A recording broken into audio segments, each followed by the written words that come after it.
Yo, still bills, what's the deal, man? Yo, just dropped my baby off.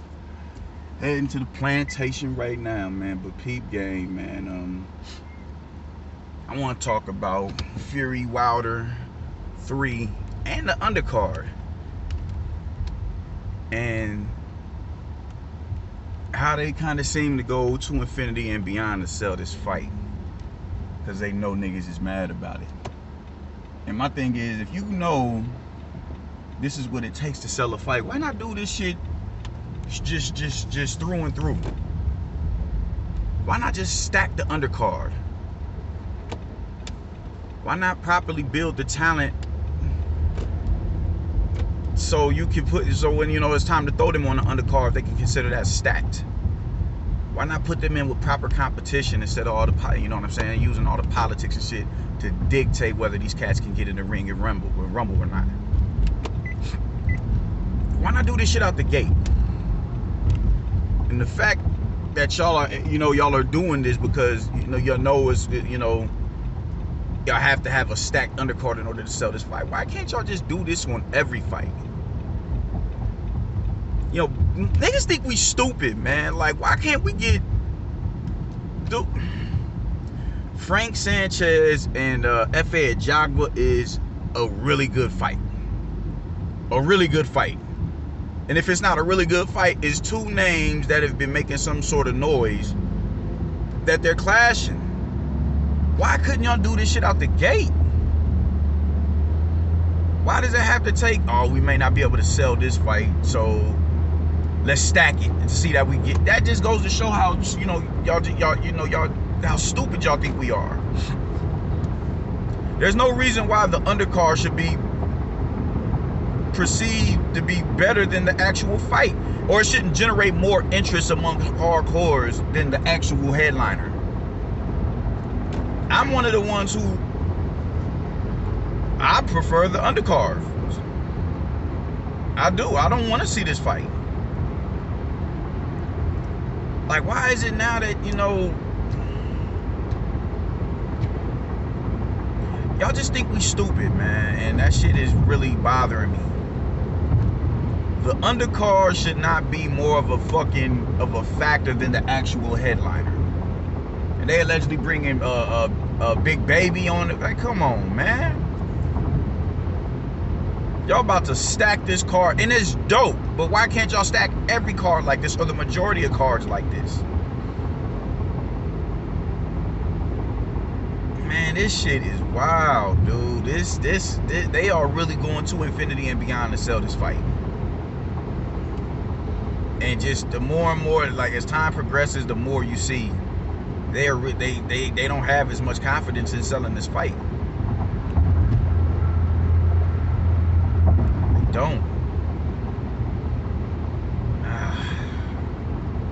Jesus Christ, dude. It offends me that y'all think we this stupid.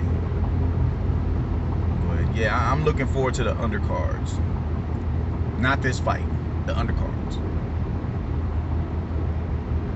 So yeah, man. Whatever with that, man. But as far as the actual headliner is concerned, man, I heard something on Tyson Fury that bothered me, man. That I own you. I own you. Like, Jesus fucking Christ, dude. I don't understand how people don't understand, context. And using certain slogans and certain words amongst a certain demographic of people that can come off as insidious. Black people in particular are the only ones who have the right that when we're in your presence, you walk in eggshells on what it is that you say around us. Nobody has had the tumultuous past that we have. Black people abroad, the diaspora. So, I'm talking about black folks from here to the continent of Africa. But especially here in North America, because we are, just our laws up here was a lot more insidious than anywhere else. It was a lot more, the history here is a lot more bloody, and it's a bloody history everywhere. that there's black people. Nonetheless, you tell a black Southern man, I own you, as a white boy. And now, mind you, the second fight, when Wilder really started coming into some sort of black consciousness, he was really honing in on the fact that he's a black man, and you went out of your way to kind of, you know, talk the shit you talk to his detriment. Your name is the Gypsy King, which tells me you're proud of a nation within a nation that you grew up in. You can be proud of your heritage, but I can't be proud of mine as a white, you know, speaking for Wilder. I can't do that.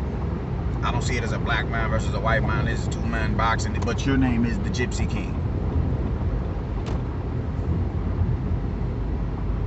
You don't do the race thing. You don't do this. You don't do that. But your name is the Gypsy King, making you proud of your lineage and your heritage. But he can't be proud of his, and that just goes to show you how some, you know, a black man coming into consciousness is is perceived as militant. Because black masculine men coming into who it is that they are and being proud of that shit has always been deemed a threat by the fucking dominant society. So it's fucked up for him to say, I'm a black man, I'm a king, I'm Nigerian, I'm this, I'm that.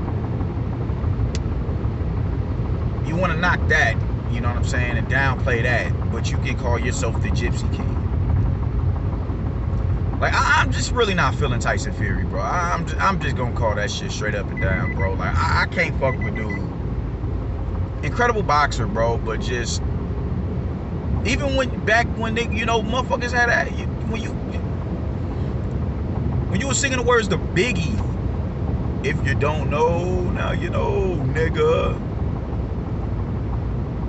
Like, come on, man. Like, it's just like, bro, Gina Rodriguez dumbass got banged on for that. What makes you think you can't get banged on for that? Yeah, it's the lyrics to a song. That's all fine and dandy, man. But just context is everything. When you put shit on social media, when you get on social media, that algorithm is gonna stay on that motherfucker until the end of time. You can't erase that shit. What makes you think that wouldn't get out to the masses?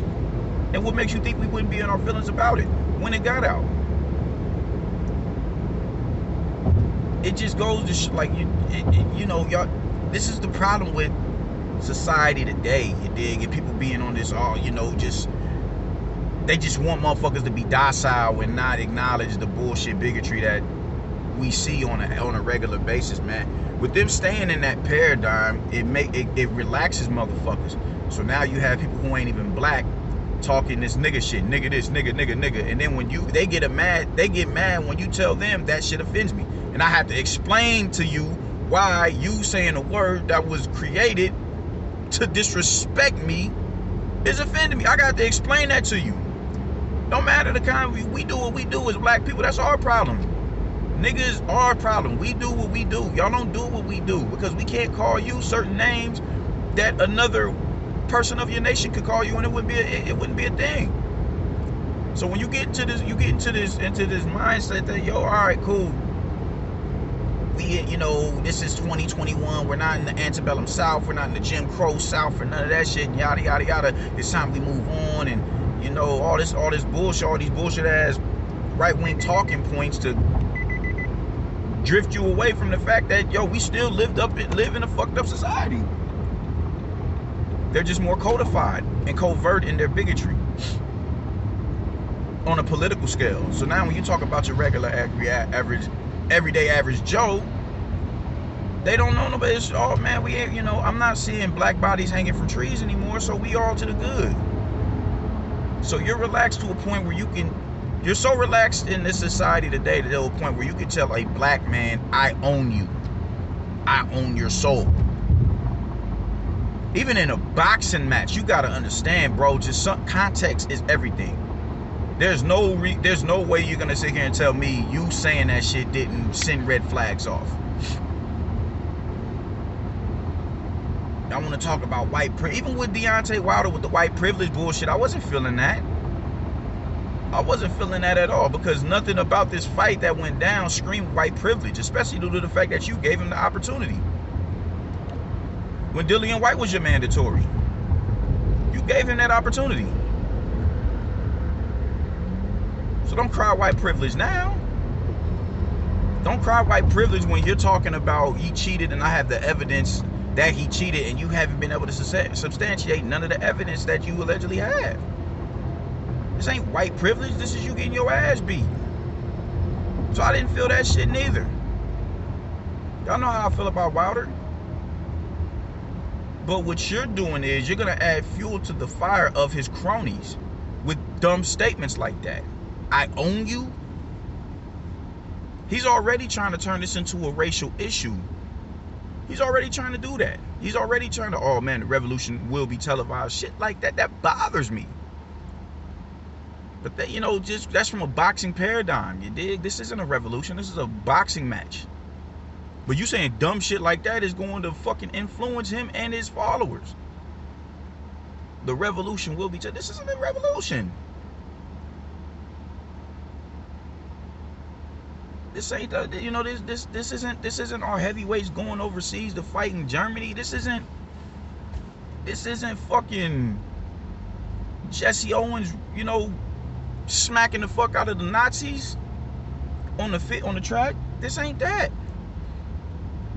It's not. It's not. So for you to come out your mouth and say that shit, it was extremely insensitive and dumb, because they're going to use that as fuel. And there's gonna be a few Brits that get crashed at the fight too. Whether it's at the club, on the strip, in the crowd, in the tunnels, in the arena. Like I don't. That was dumb. That was a really dumb remark. Then I just. Oh my God, I'm not even going to go into, you know, that deep into it. But it's just, this is why my antennas are always up. This is why my antennas is always up. Because how do you get this relaxed to the point where you can't see how that is problematic? I own you. It's the white man, a white boy. I own you. Everybody knows what slavery is. Everybody knows it. You may not know the effects in which how deep it went, but everybody knows what transpired here in America, especially here in America. Everybody knows. North America, to be exact. The Americas abroad, but North America, to be exact. Everybody knows. Everybody knows, man. Like, you know, we technically had owners. Not even technically, those were our owners. Everybody knows why we have our last names. They technically, they own us. They owned us. They still had claims to us. And even if it's not from a physical standpoint, mentally they do, because a lot of motherfuckers are so relaxed in their thinking. I was one of them. Like a few years, you know, before I came into this mindset, I'd have been, oh man, it's just boxing. It ain't that deep. It ain't that deep. Nah, nigga, it is that deep. Like, y'all, I can't fuck with this dude, man. Like, and I want to root for Wilder. But I know if I root for Wilder, Undisputed will once again be held hostage. I know that. Because even with them, you gonna be talking about mandatories if I beat Tyson Fury. I mean, that's what champions do. They honor mandatories. Which he's about to do in his next fight with Usyk. He's honoring a mandatory. But the thing is, if he beats Usyk and you beat Fury, there is no mandatory standing in between you and him. Why? Because they already had contracts drawn up for him and Fury. They was building a fucking stadium for that fight. So there will be no excuses to hold up Undisputed on his end, because he wants it. So as much as I want to root for Wilder on behalf of the people, I can't. Because once that shit transpires and he does beat Fury, you're gonna woo another black man out of achieving his goal, his ultimate goal. So it's a catch-22 and it's fucked up. It's fucked up. What do? You dig me? What do you do?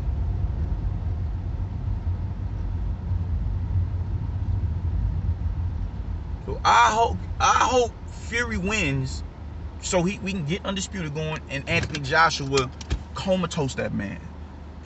Because that was a bullshit statement, homie. And you know that shit was foul. And maybe you don't know it's foul because of the times that we living in and how motherfuckers shit just rolls off people's shoulders. And it's cool to be insensitive and all that dumb shit, man. So fuck out of here with that bullshit, man. I hope you beat Wilder so we can get that Undisputed match and Fury get did dirty by Anthony Joshua, man. That's how I'm feeling about it, man. Peace.